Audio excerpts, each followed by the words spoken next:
75 வயதுக்கு பிறகு அரசியல் தலைவர்கள் ஓய்வு பெற்றுவிட வேண்டும் என பிரதமர் மோடியை குறிப்பிட்டு RSS தலைவர் மோகன் பகவத் பேசியிருப்பதாக கூறப்படும் நிலையில் RSS பாஜக இடையே மீண்டும் அதிகார போட்டி எழுந்துள்ளதாக எதிர்க்கட்சிகள் விமர்சித்துள்ளன.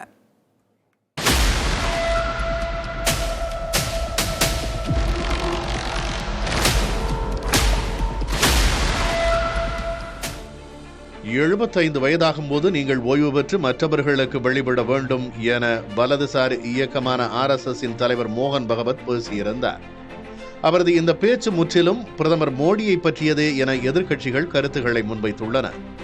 வரும் செப்டம்பர் 17 பிரதமர் மோடி 75 வயதை எட்டிவிடுவார் என்பதால் அடுத்த பிரதமரை தேர்வு செய்யும் நோக்கில் மோகன் பகவத்தின் இப்பேச்சு இருப்பதாக டெல்லி அரசியல் வட்டாரத்தில் விவாதங்கள் எழுந்துள்ளன.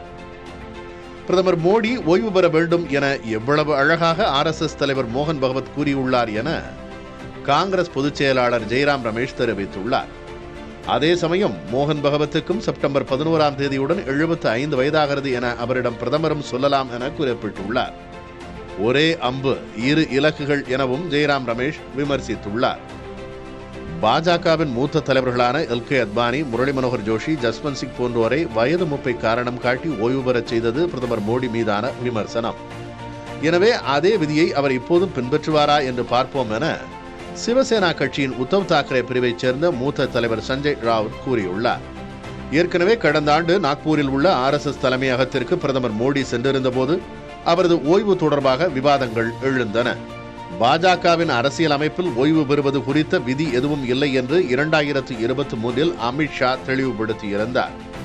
75 வயது ஓய்வு விதிமுறை மோடிக்கு பொருந்தாது என்றும் அவர் 5 ஆண்டுகள் தொடர்ந்து பிரதமர் பதவியில் இருப்பார் எனவும் அண்மையில் அமித்ஷா கூறியிருந்தார். எனினும் RSS பாஜக இடையே சில காலமாக நிலவி வரும் அதிகார போட்டியின் நீட்சியே இது என டெல்லி அரசியல் களத்தில் பேச்சுகள் உலாவுகின்றன.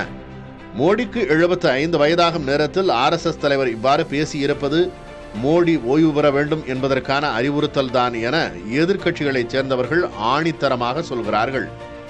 எப்படி என்றாலும் பாஜக மீதான தனது கட்டுப்பாட்டை வலுப்படுத்துவதற்கு இந்த விஷயத்தை RSS பயன்படுத்த வாய்ப்பிருப்பதாகவும் கருத்துகள் எழுந்துள்ளன.